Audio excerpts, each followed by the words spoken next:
there to change the Philippines para mabago natin ang mga buhay ng mga Filipinos. Tama? Yan ang gagawin natin. Right? So, very important po. So, mapapansin mo rin, for the next 2 days na magkasama tayo, we will be teaching you the will and the skill. Mapapansin nyo, 90% ng ituturo namin sa inyo for the next 2 days, puro skills, puro techniques, puro strategies, puro pitches. 10% lang yung will part. Because we understand na lahat kayo dito motivated na. Right? Lahat kayo dito inspired na. Please say inspired if you guys are already inspired and motivated. We understand that. Kasi in any sales training, branch assembly, seminars, lahat yan, laging merong motivation involved. Right? Laging merong mga motivation. Sanay na tayo dyan. Laging part yan ng mga meetings and trainings and branch assemblies natin. And usually, pag meron tayong mga branch assemblies, meron naman talagang mga performers na nagsasalita sa harap. And then mag-share sila ng mga kanilang mga techniques that work for them. Right? Very important yan. Papakita mo nila yung picture nila nung simpleng mamamayan pa lang sila. Diba? And then sasabihin niya rin niya, kagaya mo rin ako dati. Diyan din ako nakaupo. Ha? Eh ngayon, coach, hindi na ngayon nakaupo. Diyan din ako nakikinig sa Zoom ngayon. Di ba? Via Zoom na nga ang ginagawa ngayon. And then, papakita na yung mga countries na napuntahan niya. Napunta na ako ng New Zealand, Japan, Australia, London, Paris, lahat ng mga magagandang places. So tayo, inspired naman. And then, mag-share siya ng closing techniques niya. Yun nga lang, wala naman siyang 2 days para ituro lahat ng techniques niya from start to finish. Therefore, we will get snippets out of his or her techniques and then i-apply natin. And then very excited tayo. Pag after ng training na yan, pagkalabas ng training room, kapit-bisig tayo lahat at sasabihin natin, this is it, gawin na natin, ito na. Kaso biglang nagka-pandemic. Or, nandun pa rin yung mga question natin na, paano ko gagawin? Paano natin gagawin yan? Because the question still remains, how am I going to do it? Kasi maaaring yung experience niya, magiging iba sa experience nyo. Right? Maaaring yung network niya, iba rin sa network ninyo. So, nandun pa rin yung tanong, paano ko gagawin out of my own experience and out of my own network? Kasi magkaiba naman kami ng experience and network. Yan yung ituturo namin sa inyo for the next 2 days. What to do, what to say, how to do it, how to say it, how to write it, how to pitch it from start to finish. Yan ang gagawin natin para matutunan nyo how to close deals in one sitting. Right? Yan ang gagawin natin. Okay, so simulan na po natin. If you guys have your workbooks with you, we emailed you a downloadable link. I-email na po ng mga workbooks ninyo. If you were able to print those workbooks nung na-email namin sa inyo, mas maganda. Secondary device, let's say you have an iPad or a tablet, you can open your workbooks there para habang nakikinig ka sa laptop mo via Zoom, you're also viewing your workbook via tablets. Tapos, if you have an Apple Pencil, then you can doodle there. If it's a printout, then mas maganda you can write down notes, lahat ng mga natututunan nyo. I'd like you guys to turn to page 5. Diyan sa turn to page 5, magbibigay muna kami ng instructions sa inyo on how you can learn this faster than normal. Kasi 2 days lang tayo magkasama. At ida-download namin sa inyo yung 20 years of experience namin ni Coach Ron in just 2 days.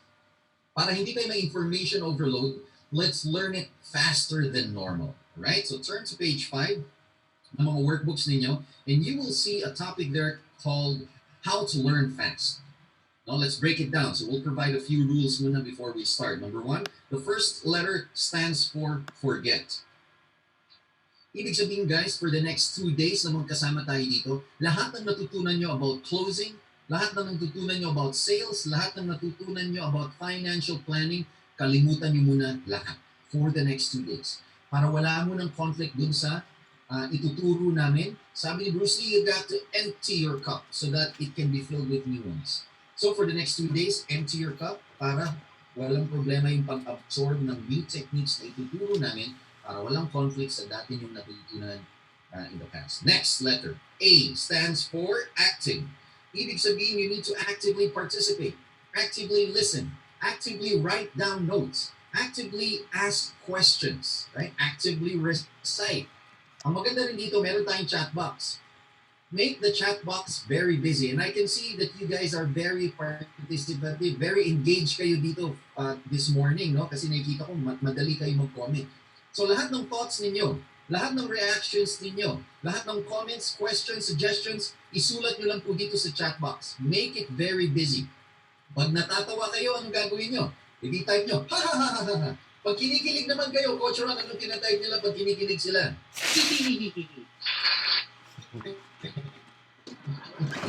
Yan, type nyo lang. So lahat ng reactions ninyo, lahat ng comments, lahat ng nasa thoughts ninyo, i-type nyo lang dito sa chat box so that you can make it very busy. Para alam din namin that you guys are very engaged. Yan ang gagawin natin. Next, tapos at the same time, meron din tayong breakout rooms. Ibig sabihin, meron tayong test drive na what do you mean by Okay, Coach Chappy. Coach Jeff, ganito yan. Magpapakita kami ng technique. He's sending you out to breakout rooms. Natlaklik. Ayan. Is it better now? Chubby catcher, Coach. Ibig sabihin, guys, chubby pa rin? Chubby? Oh, chubby. Chubby cup naman talaga. Ayan. Is it better now? Ayan. Better now, no? Ayan. Okay. So, Naka-ISP Bonanza po kasi si Coach. Marami kasi siyang prepaid cards dati. Sending out to breakout rooms, ang gagawin lang natin, magpapakita kami. Meron pa akong prepaid cards, Coach Ron, ganyan ka. Inuubos ko na. Paano ubos na yan? Yan, ASP Bonanza prepaid cards. Alam na right. So, we'll be sending out to breakout rooms. Gagawin nyo kaagad yung technique. Kasi mas maganda na mag-practice dito kaysa sa mag-practice sa harap ng kliyente. Right? Very important. So, dito pala, mag-practice tayo. Which means, when we send you out to breakout rooms at ipa-practice mo yung pitch, kailangan mag-practice ka talaga. Kailangan mag-participate ka talaga. Kasi, yung kapartner mo gusto mag-practice. And then magiging unfair naman sa kanya kung hindi ka magpa-practice with your partner. So it's extremely important na lahat tayo magpa-participate dito sa training ko because we have a lot of breakout rooms para makapag-practice ka. Para pag humarap ka sa kliyente, you can already apply the technique right away. Yan ang gagawin natin. Okay? Next letter is all about state. Anong ibig sabihin ng state? Yung state of mind, state of being natin dito muna for the next 2 days sa Zoom room. Iwasan muna natin mag-multitask. Huwag ka muna mag-multitask because we are pretty sure pag nag-multitask ka, you will miss out on the techniques. Nung live pa yung ginagawa naming trainings, walang gustong mag-CR. Bakit? Kasi every time na nagsi-CR sila, pagbalik nila, ibang technique na. So naka-receive tayo, Coach Ron, ng feedback na sinabi, dapat pala nakadiver dito para hindi na kailangan mag-CR. So, the good news is... Coach, pwede naman mag-CR. Yun nga lang, please be mindful of your video, ha? Kasi minsan, pero po nag-report sa amin na may scandal na po, may live show na nangyayari, no?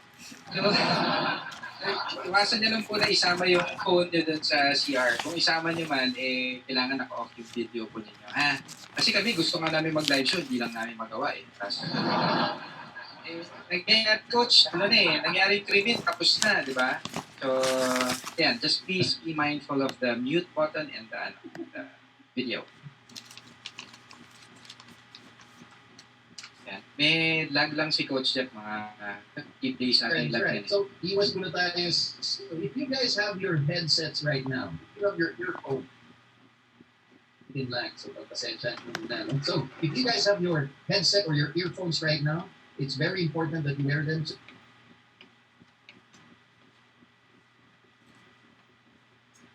that you can clear out background noise. Para wala mo ng distractions. Because you want to clear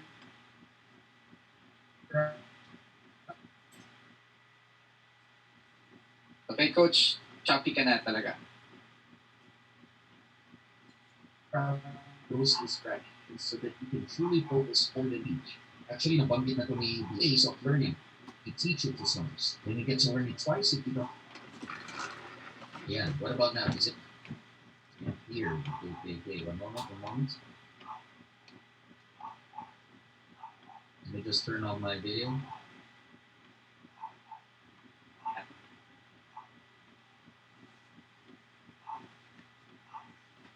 Ayan. What about now, Coach Ron?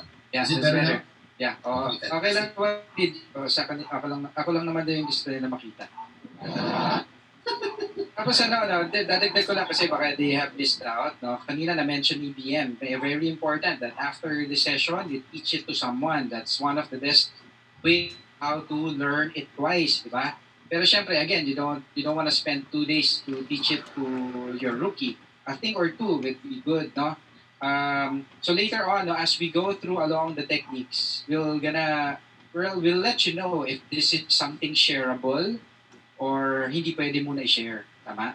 Kasi remember guys, for some or for most of you guys, today and tomorrow might be a life-changing moment for you in your sales career. And you want this experience to be experienced by your rookies. Okay po ba yun? Diba? So, very, very important po yan. So, game na tayo, Coach. Fantastic. So, simulan na natin. So, we will now introduce to you guys the closing circle. Ano ba yung closing circle na yan? The closing circle, yan yung system na sinusunod namin for the last 20 years on how you can close deals in one sitting. Kasi mapapansin mo, in any sales situation, lagi naman talagang merong nakakabenta. Ang tanong, sinong nakakabenta? Yung ikaw ba o yung kliyente? Right? Kasi every time, 100% of the time, laging merong nakakabenta dyan. But the question is, sino nakakabenta? Now guys, pakitype dito sa chat box. Pagdating sa mga financial advisors, ano ba binibenta natin guys? Anong product yung binibenta natin? Pakitype lang po dito sa chat box. What products are we selling? We are selling life insurance. That is correct. Tama. Yun nga lang, pati yung mga clients natin, diba? Yan, yung mga clients natin, nagbebenta din yan. So tayo nagbebenta tayo ng insurance. Yung mga kliyente natin, ano kayang binibenta nila? What do you guys think? Reasons. Tama. Yan. Our clients are selling reasons, excuses, justifications for them not to get protected today. Mapapansin mo mga financial advisors, anong ginagawa natin? Gumagamit ba tayo ng emotions to convince our clients to get protected today? Do we use emotional selling?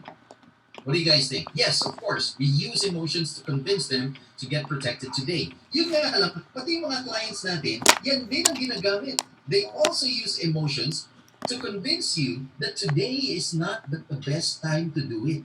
Gagamit din sila ng emotions. Ano pa nangyayari dyan? Nag-exert ba tayo ng effort to convince our clients to get protected today? What do you guys think? Nag-exert ba kayo ng effort? Yes, of course. Nag-exert tayo ng effort. Yun nga lang, pati yung mga kliyente natin, nag-exert din sila ng effort para makonvince ka that today is not the best time to do it. Alam mo naman, Coach Chubon, na importante yan. Alam ko naman yun. Pero alam mo naman, pandemic pa ngayon, hindi pa ako ready dyan. Pero huwag ka mag-alala. Ikaw pa rin ang financial advisor. So, anong ginagawa ng financial advisor? Ganun ba? Sige, sir. Sige po. So, nasanay yung mga financial advisors sa technique na tinatawag na sige po. Anong ibig sabihin yan? Paki-type po, relate pag nakaka-relate ka. Meron, nag-coaching ka sa client, sabi ng client mo, Coach Jeff, pwede mo paki-email na lang ng proposal? Para pag-isipan ko muna, balikan na lang kita. Ano sasabihin natin? Sige po. Sige po. Ano pa? Meron kang kliyente kaso hindi kasama yung asawa. Ano sabi niya sa dulo? Sige, maganda yan, Coach Jeff, Coach Ron. Paalam ko muna sa misis ko, balikan na lang kita. Ano sasabihin natin? Sige po. Husband and wife na, masayang-masaya ka na. Oh my gosh, ito na, husband and wife, makakipag-decide na sila. Pero at the end of your presentation, anong sinabi niya sila sa iyo? Sige, Coach Ron, Coach Jeff, pag-usapan muna namin sa bayan, balikan ka na lang namin. Ano sasabihin natin? Sige po. Ano nangyari? Nasana yung financial advisor sa tinatawag na sige po technique. Why? Kasi matamis na oo, madalas na nanggagaling sa financial advisor. Kaya napansin mo, ang closing ratio ng magaling na financial advisor is about 20%, 30%. Magaling na yan. Industry standards yan. Kaya nga tinuturo sa basic training natin, you talk to 10 people, ilan na close mo? Pakitype po dito sa chat box. Doon sa basic training natin, you talk to 10 people, ilan mo close? You close one. Yeah. That's right. Industry standard yan. But if you learn ABC techniques, babalik na rin natin yung closing ratio nyo. Ang gagawin natin sa closing ratio nyo, at least 80% pataas. Would you like to have that skill? Please say yes dito sa chat box if you would like to have that skill. Fantastic. Simulan na natin, Coach Ron. Here we go. This is what we call the RPSC. This is the closing circle. For the next 2 days, iikot lang tayo dito for the next 2 days, right? At lahat yan, mapapansin nyo, lahat yan, puro emotions na na-experience ng ating mga clients. The first step is all about how do you get the attention of your client. Kaya nga tayo na si scene zone madalas or lagi silang busy, hindi sila nakikipag-set ng appointment sa atin kasi hindi natin makuha kagad yung attention. We'll teach you a technique on how to get their attention. Next step is all about developing their interest. How do you develop the interest? Para willing silang makinig sa'yo at makipag-set ng appointment sa'yo, maging curious sila about you, we will teach you how to develop that interest. Next is creating the desire of your clients to make a change in their lives. Right? Creating the desires of your client is to make changes in their lives. Why? Because if there's changes, magbabago talaga yung buhay nila. At the same time, yun ang ipoprovide mo sa kanila. And then the last step is action. How do you put it into action para sasabihin ng client mo, Coach Jeff, let's get protected today. Now na. Gawin na natin yun. Another set of emotions is all about building trust. We will teach you a technique. Now, for the first 5 to 10 minutes, you can establish trust right away with your clients kahit na referral yan or stranger or cold market. We'll teach you how to do that. Next step is all about creating the need. Because a typical financial advisor, ang gagawin niya is he would present the solution first and then create the need. Dito sa ABC baliktad. We will create the need first para ang client ang maghahanap ng solution. Then, third step is all about help. How will your products help your clients? We'll teach you another technique on how to present your products differently para hindi na nila kailangan mag-compare sa ibang companies. Yan ang gagawin natin. And then the last step is hurry. How do you create that sense of urgency para sasabihin ng client, Coach Jeff, Coach Ron, let's get protected today, now na. Gawin na natin yan. Yan ang gagawin natin. Right? So, for the next 2 days, iikot lang tayo dito. From rapport building, and then doing the pre-framing, creating the problem, doing the trial close, presenting the solution, and finally closing the deal. Because a typical financial advisor, ang gagawin niya is magpa-financial planning siya, financial needs analysis, and then dun sa dulo mag-close. Pero dito sa ABC, we don't do that. Sa ABC, closing will not happen at the very end. No. Closing will begin at the very beginning. Okay, the very beginning, and all throughout the presentation, you're closing until the very end. That's how you close deals in one sitting. At yan ang ituturo namin sa inyo for the next 2 days. Right? Very important. Okay, simulan na po natin. Alright, here we go. Now, syempre, bago kayo makapag-present sa client, it's extremely important first, paano ba tayo mag-invite ng clients natin? Kasi kahit na magaling kang closer, even if you mastered the art of presenting, financial planning, financial needs analysis, memorize mo lahat ng products mo. Pero kung wala kang makausap, hindi ka rin makaka-close. Tama? So very important, i-check muna natin, how do you guys invite your prospects? Paano ba kayo mag-invite? Yan. So, magtawag muna tayo ng mga volunteers dito, Coach Ron. Let's check kung sinong pwedeng mag-volunteer dito. Alright? Sino, di ba nag-mention kanina yung mga less than a year? Yeah. Okay. At least yung mga first time pa lang attend ng ABC, yan ang tawagin natin so that we can check how do they invite prospects. Any volonturo? Yan. Okay. So, leaders, would you like to make volonturo your rookies? Pwede nyo i-volonturo yung mga rookies ninyo, mga leaders para makapag-practice sila dito. And then at the same time, ma-train na namin sila. So you can volunteer names here dito sa chat box para tatawagin namin. Yung mga tao nyo naman, sabi, tumatawa na. Meron palang ganito dito. Akala ko sa live sessions lang, pati pala sa Zoom, meron din. Alright, meron tayong first volunteer, no? Randy Trinidad. Randy. Hello, Randy. Yes. Are you there, Good Randy? morning po. Good morning. Good morning, Randy. How are you, Randy? How are you? I'm good po. I'm good. Alright, fantastic. Randy, would you be able to turn on your camera so that we can see you? Is that okay? Wait. Yan. Scandal ba? Scandal? O sige, okay lang. Walang problema. Ayan! Fantastic. Ayan. Guwapong-guwapo. Okay. Guwapong-guwapo ni Randy. Okay, Randy. Gaano ka nakatagal sa ProLife UK, Randy? 1 year po. 1 year na. Okay, sige. So, paano ka mag-invite ng mga clients mo? Do you invite them via phone call or via messenger? Paano ka ba mag-invite these days? Depende po kasi pag close po si client, normally text or messenger. Ayan. Okay. Pag medyo referral lang, ipapapitch ako dun sa nag-refer. Okay. Na- Good. Parang gawan mo ko ng GC with your friend para introduce mo lang ako para ako na yung bahala after nun. So ganun lang yung mga techniques ko. So far. Okay, good. Sige. So let's do a role play, Randy. Let's say I am your friend. You are the financial advisor. Magkaibigan tayo. My name is Jeff. You are Randy. Role play lang tayo. Invite mo ako for a presentation. Ready ka na? Let's say tinawagan sige. ako. Okay, action. Hello?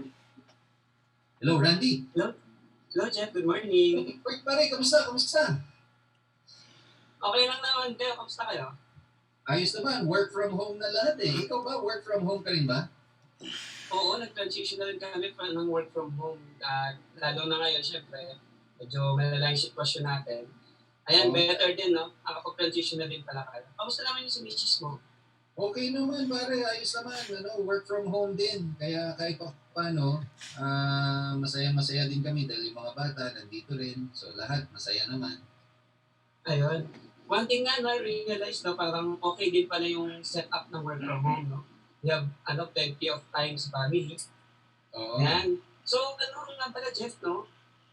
Nabanggit ko nga pala sa akin yung friend mo, si Maris, parang she's looking for an insurance. Si Maris. Oo, tama. Oo, nakontak mo na ba si Ay, Maris? Jeff, baka we can help Maris, no, to start up ng plan niya, no? Para at Oo. least, this pandemic, no, ma-maximize natin yung time din to share the value. Ayan, kay Yes. Maris. Oo, yes. Saan ka na ba nag-work ngayon? Pare. Sa Prolekyo kaya ako, Jeff. Kulay. Oo nga pala, naalala ko na. Ayan, Insurance. Jeff, hindi mo binibisita yung Facebook ko, Jeff, ha? Oo nga, busy kasi. Tama, Randy, cool life ka na nga pala, no? Oo, maganda yan. Oo. Liza Soberano. Okay, yes. Yes. Ayan. Right. And actually, Maganda. I'm naman social media ko, naka-broadcast naman yan, I'm working with Like UK and all, no? Halatang hindi mo talaga ako, pinapollow, Jeff, no? Medyo busy kasi sa trabaho, Randy. Pagpasensyahan mo na ako. Hindi ka kasi chicks eh, kaya hindi ka pinafollow. Ayun, Jeff, no? Ayun, by the way, Jeff, no? In case na si Maris, kasi I know she's looking for an insurance and alam ko mas close friend mo siya, no? Baka you can help me din naman para i-pitch mo ako sa kanya. Yes, Patulungan ko siya to start up a plan with Full Life UK. Oo, kontakin mo lang siya. Walang problema yan. Ayun. Sige, Jeff, no? Anyways, hindi ko na rin yan yung time mo. Baka may work ka pa, no? Oo. Yun lang Parang din naman. hindi mo invite? Sige, Jeff, no? Invite kita. Sabay kayo ni Maris. Pwede rin naman, no? Alright. Tayo ng no? Group video call para at least yung time natin, ma-maximize natin. Okay, fantastic. Palakpakan niyo naman si Randy. Thank you very much, Randy. Thank you very much, Randy. Okay, fantastic. Thank you, po. Alright. So let me share my screen once again. Okay. Ayan, mamaya ko na pala i-share. Ayan. Ito na. Let me share my screen one more time. Let's break down the technique on what a typical financial advisor would do when inviting clients. Okay? So, yan. So, ito yung gagawin natin. So, yung technique na ginawa ni Randy, na third party siya, no? Ang ginawa ni Randy, third party, a common friend, ini-invite niya. Right? Very important yan. Yun nga lang, Randy, dapat ako yung in-invite mo for presentation para makapag-set ka ng appointment. But that's okay. If that's your style, that's okay. Now, paano ba ginagawa ng mga financial advisors? A typical financial advisor, pag nag-invite sila ng client, they are using two types of strategies. The first strategy is what we call the biogesic technique. Yeah. Anong ibig sabihin ng biogesic technique? Right? What does biogesic mean? Guys, para saan ba yung biogesic? Pakitype po dito sa chat box. Para saan ang biogesic? Para sa lagnat? Para sa sakit ng ulo? Iinom ka ba ng biogesic kung hindi masakit ang ulo mo? What do you guys think? Right? No, of course not. Kailangan masakit ang ulo mo para uminom ka ng biogesic. The problem is, most financial advisors, they would offer their biogesic first to their clients eh hindi pa masakit ang ulo nila. Ano ba yung biogesic natin? Yan yung insurance. Okay? Yan yung mga biogesic natin. Yan yung insurance. Yan yung mga investments that we offer. At syempre, yan din yung company that we represent. Our company, yan nagpo-provide ng solutions. Ibig sabihin lahat to, kung mga solutions yan. Yan ang biogesic. Ang problem, pag finrant mo kagad yung biogesic, hindi pa naman masakit ang ulo ng client. Anong tendency? Hindi nila iniinom, hindi nila kinukuha. Kasi hindi naman masakit ang ulo, right? Now, if you do this biogesic technique na, oh, Beshi, invite naman kita for a coaching session kasi nandito na ako I'm a financial advisor at True Life UK. I'd like to share how my company can help you. Baka interested ka about insurance or investments, something na makakatulong sa future mo. Usually, ganun yung mga financial advisors. If you do that kind of technique, meron pa rin naman mag-yes dyan. Kasi, syempre, meron pa rin naman interesado sa insurance to begin with. Pero sino yung mas marami, guys? Yung interesado o yung umiiwas? Pakitype po dito sa chat box. Sino yung mas marami? That's right, yung umiiwas. Yan yung mga magsasabi sa atin na, uy, Beshi, next time na lang. Kasi alam mo naman, may insurance na ako. Ano pa? Uy, Beshi, next time na lang kasi hindi pa ako ready. Pandemic pa kasi ngayon. Hindi ko pa priority yan. Ano pa? Uy, Beshi, next time na lang kasi ang dami ko pang gastos ngayon eh. Ang dami nilang mga reasons, right? Dito rin tayo nakaka-experience ng scene zone. Anong ibig sabihin ng scene zone? Nag-invite ka for a presentation, hindi ka na sinagot. Bakit? Kasi ayaw nilang ma-hurt ang feelings mo. Therefore, hindi na lang sila sasagot sa iyo kasi ayaw din nilang mag-no. Scene zone ngayon tayo. Sino na naka-experience niyan? Please say, relate. Kung nakaka-relate ka at na-experience mo na or at least yung kaibigan mo nangyari na sa kanya. Ano pa? Dito rin tayo nakaka-experience ng ghosting. Anong ibig sabihin ng ghosting? Hindi na binuksan ang message at binasa. Kasi ayaw niyang malaman na nabasa na niya. Nakaka-relate ba tayo dyan? For example, yung timeline mo, puro about True Life UK, puro about insurance. Then, nag-send ka ng message sa kaibigan mo. Sabi mo sa kaibigan mo, uy, Beshi, musta? Ano sasabihin ng kaibigan mo? Naku, ito na yung kaibigan ko, mukhang i-invite na ata ako for insurance. Naku, hindi na niya bubuksan ang message mo. Na-ghosting ngayon tayo. So, right? Yan ang ibig sabihin nito. Starting today, guys. Starting today. Huwag na po natin gagawin yan. Starting today. Okay? Another technique na ginagawa ng ibang financial advisors, naku, ang hirap naman pala ng ganito. Sikat na nga yung kumpanya ko, pero ang hirap pa rin mag-invite. Alam ko na, Coach Ron, gagamit na lang ako ng ibang technique. Gagamit na lang ako ng tinatawag na kidnap technique. Ang ibig sabihin ng kidnap technique, uy, Beshi, grabe, tagal natin hindi nagkita dahil sa pandemic. Halika, mag-Zoom session naman tayo, mag-chikahan tayo para makikita kita, makikita mo kung sipa tayong dalawa sa Zoom. Sabi ng kaibigan, sige, Beshi, walang problema. Ano pag-usapan natin? Wala lang, buhay-buhay, chika-chika. So, nagkita kayo sa Zoom. Nung nagkita kayo sa Zoom, ano sinabi kong bigla? Ito nga pala mga insurance products namin.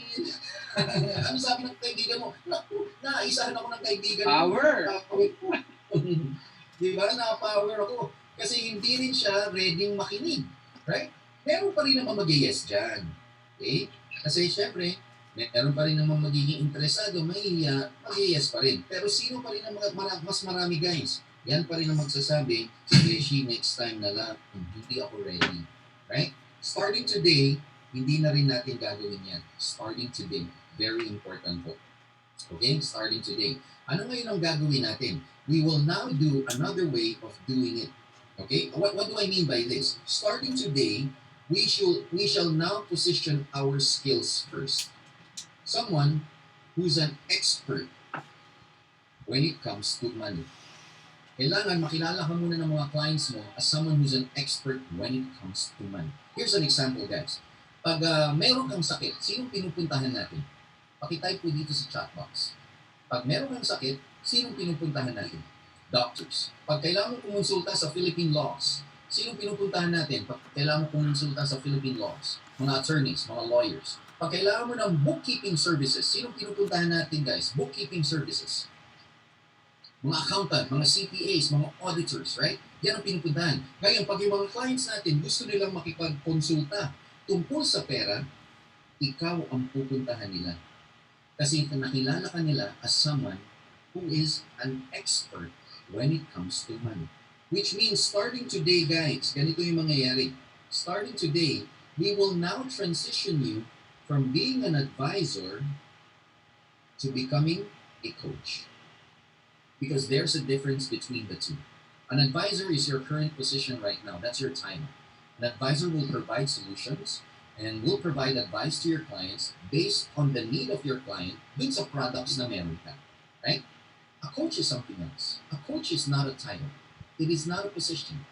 It is a skill. Which means we will be providing you the skill of becoming a coach. Ibig sabihin, you will be providing your clients concrete, step-by-step, specific action plans on how your clients can win in the game of money. Hindi ka lang basta-basta mag-offer ng products or yung emotional selling. What you're going to do is we will equip you with the right tools of how your clients can win in the game of money. Ayusin mo talaga yung finances nila. Kasi pag naayos yung finances, sila na mismo maghahanap ng solutions. At yan ang gusto natin. Right? Nagkataon lang na pag nilabas mo si Bayo Jesse, makikinig siya sa'yo. Right? Bakit kasi yan ang sinabi mo. Parang ang doktor. Ganito yung mangyayari guys. Ang doktor, pag nagreseta, walang choice ang pasyente kundi sundin kung ano man ang reseta nilagay niya. Kasi na-showcase mo na niya yung expertise niya. Ganyan din ang financial advisor dapat. When you become a financial coach, ang mangyayari dyan, pag naglabas ka ng Biogesic, walang choice yung client mo kundi kunin yung Biogesic na yan. Nagkataon lang na ang Biogesic na nilabas mo ay si True Life UK. Clear po ba tayo dyan? Please say clear if you were able to grasp this information. Fantastic. So yan ang gagawin natin. Now, how do we do it now? How do we invite differently? Ganito yung gagawin natin. Let's do another role play.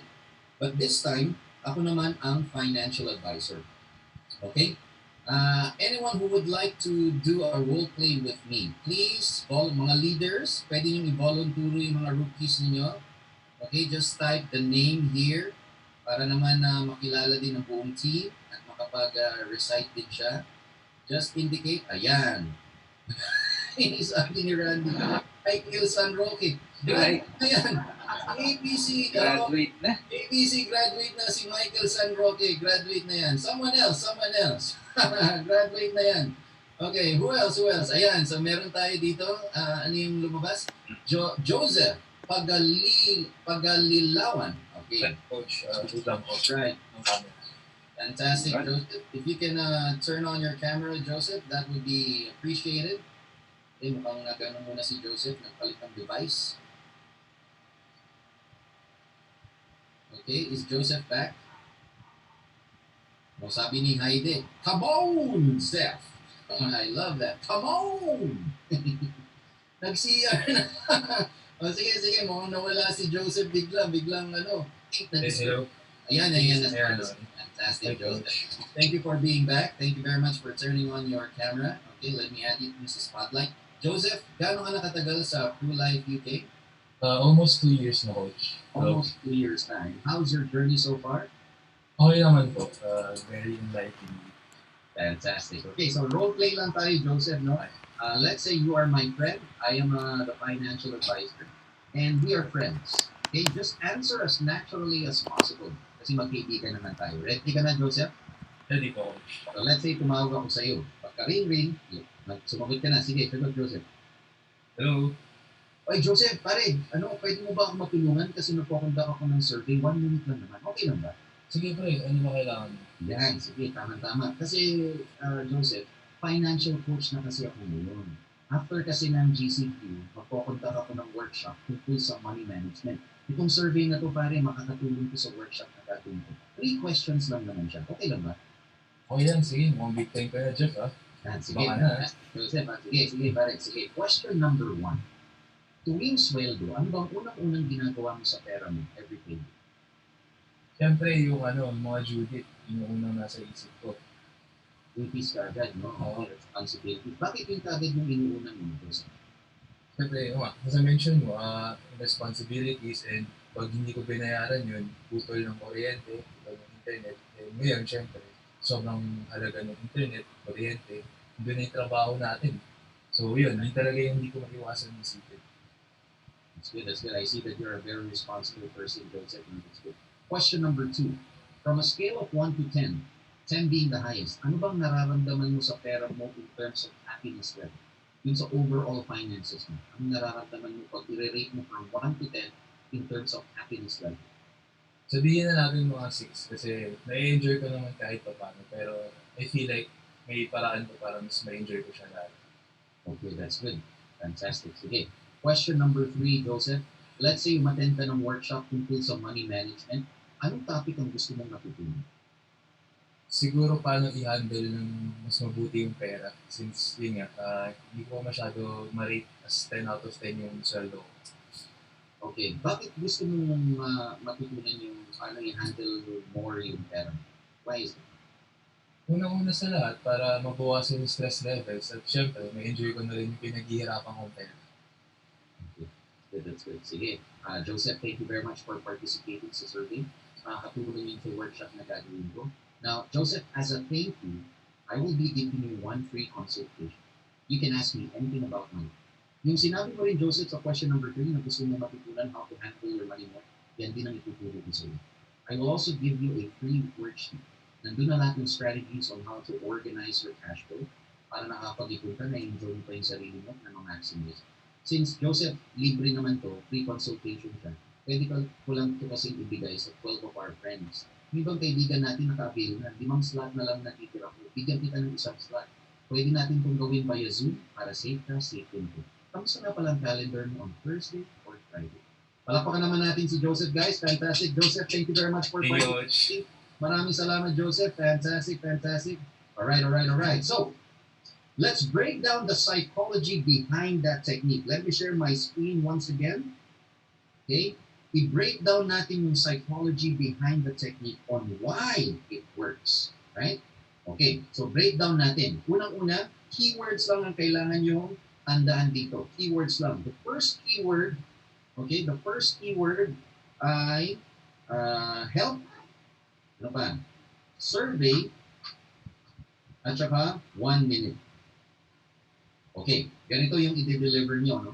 And this is how you deliver it. Don't worry guys, mamaya we will also send you a script, a pitch. Yung lahat ng words na sinasabi namin dito, we'll send you that via email din tonight. But I'd like you guys to write down the keywords muna para madali nyo agad ma-apply. So this is the keywords na kailangan mo gawin. Okay.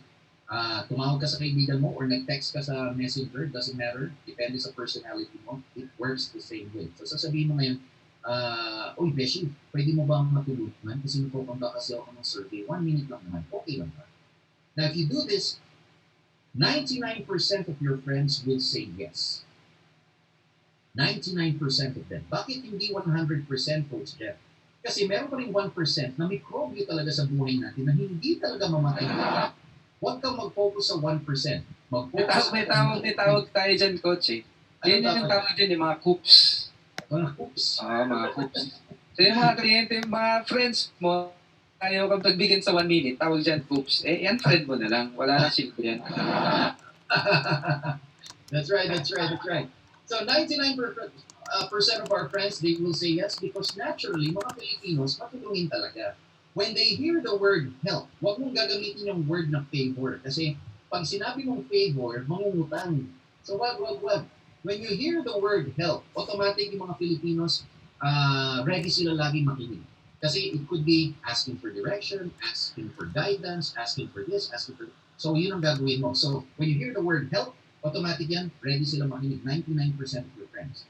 And then, since survey siya, 1 minute lang naman, naturally, ang Filipino would say, sige, Beshi, walang problema, 1 minute lang, sige, tulungan kita. Ano ba yan? Now, dito pa lang sa first line, you were able to get your first agreement na kaagad. What do I mean by this? Closing is getting a lot of agreements.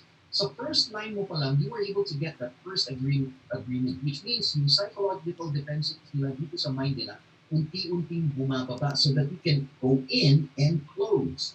That's your first line. Since nag-yes sila, nagkaroon ka na ngayon ng excuse to deliver your second line. Which means, meron kang excuse para sabihin sa kanya yung expertise mo. These are the next keywords. Financial coach. Okay? Spelling. Financial coach. Ano pa? Workshop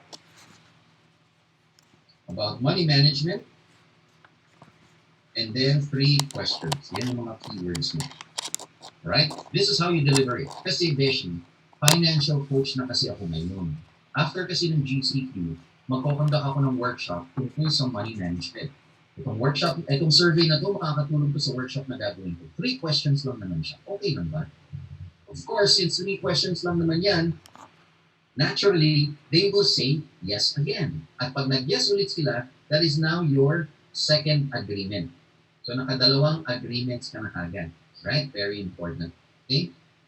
So far, Coach, malinaw ba? Malinaw yung audio? Okay naman? Yes. Good. Mukhang yung iPad ko yung nagkaroon ng internet. Okay? Alright. So, anong ibig sabihin yan? That's your next line. Let me tell you the psychology behind the second pitch. Ibig sabihin na itong line na to, nag-plant ka ng seed doon sa expertise mo, doon sa mind ng client mo. Bakit? It doesn't matter now kung matagal ka na sa industry or bago pa lang. Kasi minsan ng mga challenges ng mga rookies, Coach, bago pa lang ako sa industry, paano ko ba mag-gain credibility as someone who's an expert? Ano pa? Coach, nakilala na nila ako sa insurance guy. Right? Puro insurance, di ba? Kaya sila umiiwas sa akin. But if you use this line, magbabago yung perception nila. When you tell your clients, kasi Beshi, financial coach na kasi ako ngayon. Anong iisipin nila ngayon? Talaga, financial coach ka na? Magiging curious ngayon sila. Kasi dati, nakilala ka nila as someone else. Maaaring happy-go-lucky, or nangongopya lang dati, or gimmick, or barkada lang, or something like that. But this time, nung minention mo, kasi Beshi, financial coach na kasi ako ngayon. Magiging curious sila ngayon, no, mas willing pa rin ngayon sila makinig talaga. Then, ngayon sinabi mo na magkukondak ka ng workshop about money management, guys, sino lang ba nagkukondak ng workshop? Siyempre, yung mga experts lang. And since you mentioned that you are conducting a workshop about money management, you have now planted the seed sa mind ng client mo about your expertise tungkol sa money. And then since 3 questions lang siya, they will say yes. Then, you deliver the next line. Ano yung next line natin? Magpapunta ka na ng survey. O sige, Besh, question number 1. Okay, ang keyword mo dyan ay payday. Question number 1, Beshi. Tuwing sweldo, ano ba ang unang-unang ginagawa mo sa pera mo? Every payday. Ano sasabihin niya? Whatever their answer is, it will reveal the money behavior of your client. Kahit anong klaseng answer niya. Malalaman mo kagad kung anong klaseng tao to tungkol sa pera niya. For other people, kagaya ni Joseph, they will say, I want to pay bills right away. Alam mo na kagad that this person values obligation. Di ba magsasabi mag-iipon agad? Alam mo na kagad that this person values liquidity. Di ba magsasabi magbabayad ng utang? Alam mo na kagad that this person is in debt. Hindi ba magsasabi mag-aabot ng pera sa magulang? Alam mo na agad that this person nasa sandwich generation siya. So whatever the answer of your client is, it will reveal the money behavior of your client. Kung ideal client ba yan para sa iyo. And of course, always ask why. Para maramdaman ng client mo yung emotions niya dun sa sagot mo. After doing that, you deliver question number 2. Okay, question number 2, 1 to 10 rating yung keyword mo dyan. This is how you deliver it. Okay, Beshi, question number 2. From a scale of 1 to 10, 10 being the highest, ano bang nararamdaman mo sa pera mo in terms of happiness level? You will have 3 types of clients there. Lahat na magsasabing 8 to 10 is your class A. Lahat na magsasabing 5 to 7 is your class B. At lahat na magsasabing 1 to 4 is your class C. What do I mean by this? Pag sinabi nilang anywhere between 8 to 10, that's your class A. Ibig sabihin, they feel good about their money. Okay? They feel good about their money. Which means, pag nagustuhan ka nila at nagustuhan nila yung product na pinakita mo, you can close them in one sitting. Kahit sa Zoom session yan, you can close them in one sitting. Pag sinabi naman nila anywhere between 5 to 7, that's your class B. Ibig sabihin, kumikita naman sila, but they are not yet satisfied.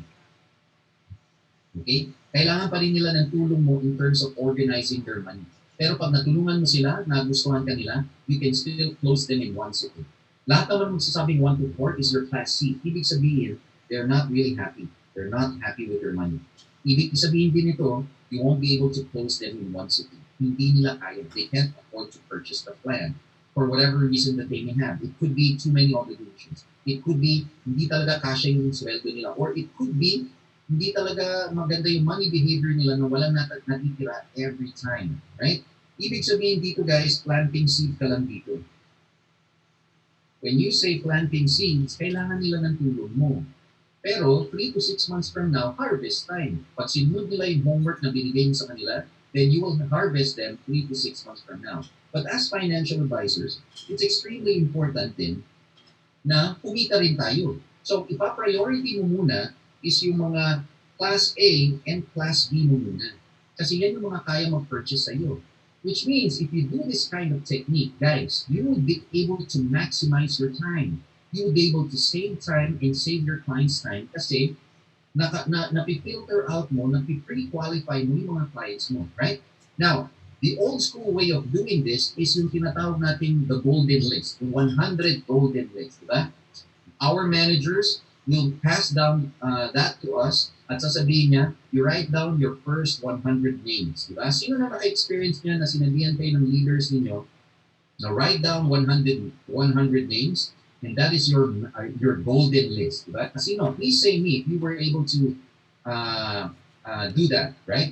And that's the traditional way of doing it. Right? Yun nga lang guys, when you create your 100 list, maganda naman siya. The problem with that list is it is based on your perception. Again, the 100 names list is based on your perception. Sa tingin ko, itong person na to, this is my priority. Kasi ito, tama, ito naman siya. That's based on your perception. Only to find out na yung priority list mo, meron doon na hindi pala niya kaya. At yung mga nilagay mo sa hindi mo priority list, yun pala ang kaya, kaso nakausap na ng iba dahil hindi mo siya prioritize. Because the list is based on your own perception, right? Now, if you do this kind of technique, you will be able to expand your 100 list. If you have 5,000 friends on Facebook, padala mo kagad, you do the survey technique with them, you have 5,000 leads right away at mapakwalify mo na hindi nang galing sa iyo, nang galing sa kanila kung anong klaseng client sila, are they an A, B, or C, which means you'll be able to save time and increase your list as well. If you do that, you'll be able to get more clients na mas qualified to purchase your plan. Clear po ba tayo dyan? Very important po yan. And of course, always ask why. Kasi if you ask why, mararamdaman pa rin nila yung emotions nila doon sa sagot nila. Next one is you deliver the next line. Question number 3. Ano yung question number 3 naman? Ang keywords mo dyan ay let's say. Then another keyword is workshop. Then another keyword is topic. How do you do it? This is how you deliver it. Okay. Question number 3, Beshi. Let's say, umattend ka ng workshop tungkol sa money management. Anong topic ang gusto mo matutunan? Ito yung maganda guys. Siya na ang magsasabi sa iyo kung anong important para sa kanya. For other people, sasabihin nila, gusto kong matuto paano mag-budget. Other people, sasabihin, gusto kong matuto how I manage my money. Yung iba, gusto kong matuto how to organize it. Yung iba, gusto kong matuto about investments. Yung iba, gusto kong matuto about stocks. Yung iba, gusto kong matuto how to increase my income, etc.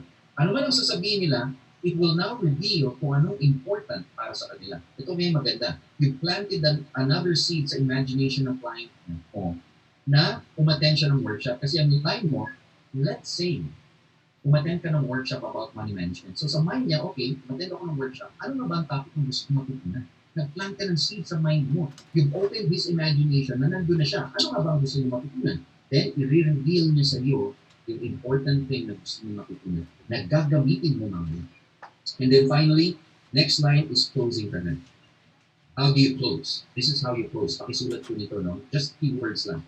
Magte-thank you ka muna. Okay, thank you for participating, Beshi, sa survey na to. Makakatulungin sa workshop na gagawin ko.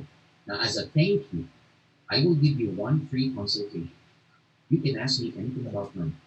Yung sinabi mo sa question number 3, kung gusto mo matutunan, yan din ang ituturo ko sa iyo. I will also give you a free worksheet. Nandun na lahat ng strategies on how to organize your cash. Since this is a free consultation, I can only give this away to 12 of our friends. Right? Yung bang friends natin naka-avail na, I still have 5 slots left, bigyan kita ng isang slot. Kamusta na pala ang calendar mo on Thursday or Friday? Pwede natin itong gawin via Zoom para safe ka, safe na. Now, let's break down the closing technique. No? Una, nagpa-thank you ka. Pangalawa, nagsabi ka na you will give them a free consultation. Now guys, sino lang ba nagbibigay ng consultation? Siyempre yung mga experts lang. You've planted another seed sa mind ng client mo that you are now an expert when it comes to money. Third one is magbibigay ka pa ng worksheet. Another freebie. No? Na ma-organize yung cash flow niya. Another one is nag-mention ka sa kanya na yung sinabi mo sa question number 2 na gusto mo matutunan, Yan, yun ang ituturo ko sa'yo. So siya naman, talaga, yun palang ituturo mo. Right? Yung psychological defenses nila bumababa lalo at nagiging interested lalo sila dahil yung mga things na sinabi niya, yun din pala ang gagawin mo. Right? Ano ba? And then, scarcity effect. I can only give this to 12 participants. There's still a 5 slots left. Bigyan kita ng isang slot. Diba? Scarcity effect. And then, after doing that, magbibigay ka ng 2 dates. Huwag kang magsasabing, when are you free?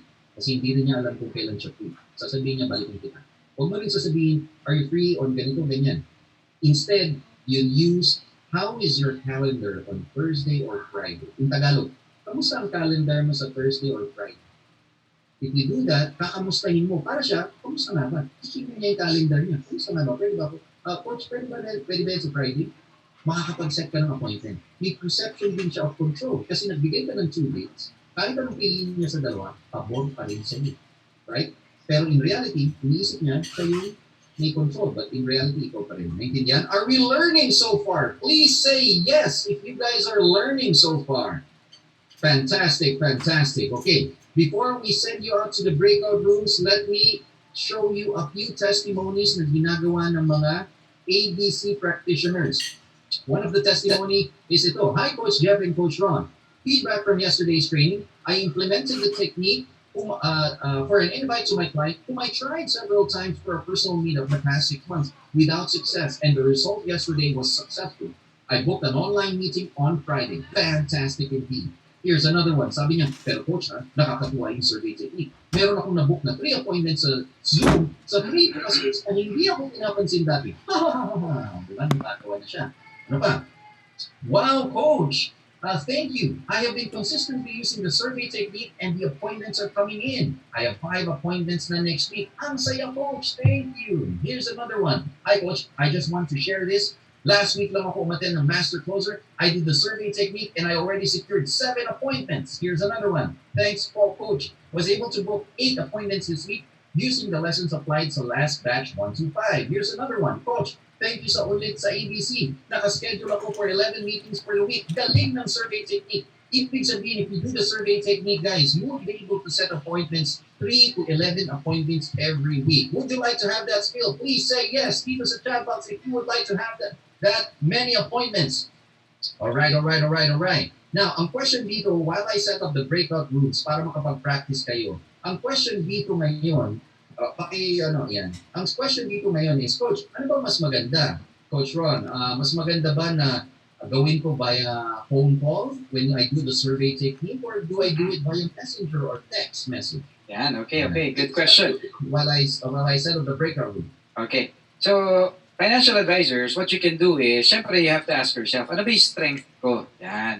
So, let's say, kung ikaw naman yung talagang enthusiastic ka lagi, di ba? Yung parang pag tumawag ka, uy, pare, Joseph! Kamusta ka na, Joseph? Uy, pare, meron ako survey sa'yo! Di ba? Yan. Pag mga ganyan yung tapos nahahawa yung kliyente mo, di ba? Then probably, talagang skill mo yung magtawag, tama ba? Wala kang call reluctance, tapos enthusiastic ka, tama?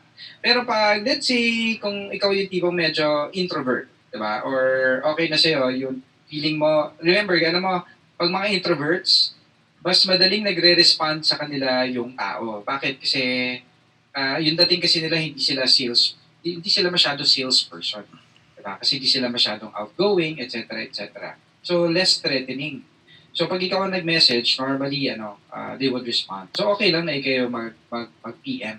Okay? Will this work sa text? Yes. Will this work on Messenger? Yes. Will this work on phone calls? Yes. Now, please prioritize yung 5,000 names na meron kayo sa Facebook. We're assuming that, diba, you're really all friends with them or at least acquaintance, diba? Katulad na sabi namin ni Coach Jeff kanina, pag medyo hindi nagko-comply dun sa request mo, palagay nyo, anong kulang dun? Kung meron kang isang kaibigan na, ayan, yung scoops, di ba? 1 minute lang, hindi ka mapagbigyan, di ba? So it's either probably you got them at the wrong time or talagang allergic sila sa ayaw nila sa ganyan. Tama ba? Or remember, people buy people.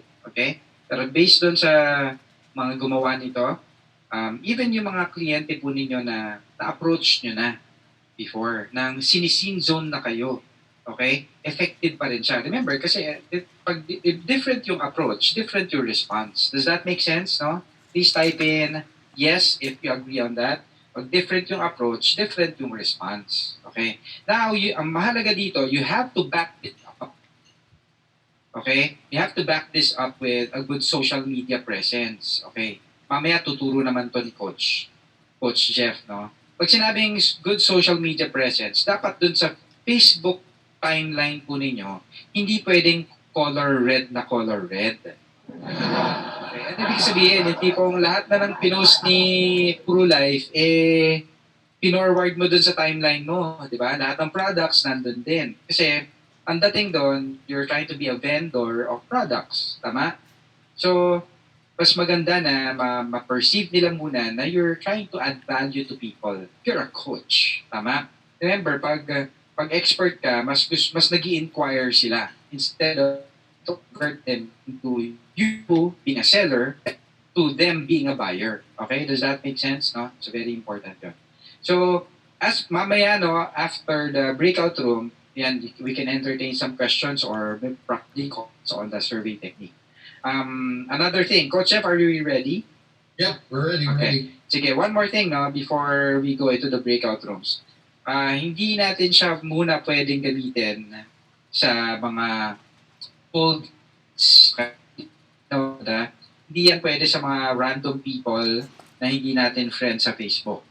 Why? Kasi remember, if you do random, saan siya normally pumupunta? Pumupunta yung message saan? Sa message request. So therefore, wala, di ba? Hindi siya mag-go through. Yeah. We have another module that supports cold leads, no? Tomorrow, tonight pala yun, Coach, no?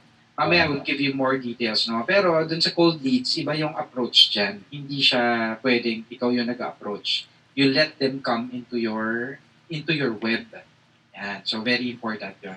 So, very important din na meron kaming isang graduate. I'm sure, pakakilala niyo po ito, no? I think that was last December, Coach. Ang ginawa niya, syempre wala pang pandemic noong December. Ang ginawa niya, nag-survey technique siya sa lahat ng mga cold leads na yung nami-meet niya lang sa mall, sa Starbucks. No? Nagsa-survey technique siya. And she was able to close 30 lives or 30 cases in 1 month. Tama? Using that approach. Ang pangalan po ay si Abby Laude. No? She's a batch 2 graduate po namin siya. Ang tawag na po sa kanya ay Stranger Girl. Kaka-approach siya ng strangers. Okay po ba yun? So, effective din siya sa pero since we cannot do it outside right now, effective siya sa online. Okay po ba yun? Coach Jeff, so gagawin natin, financial advisors, we would be putting you in a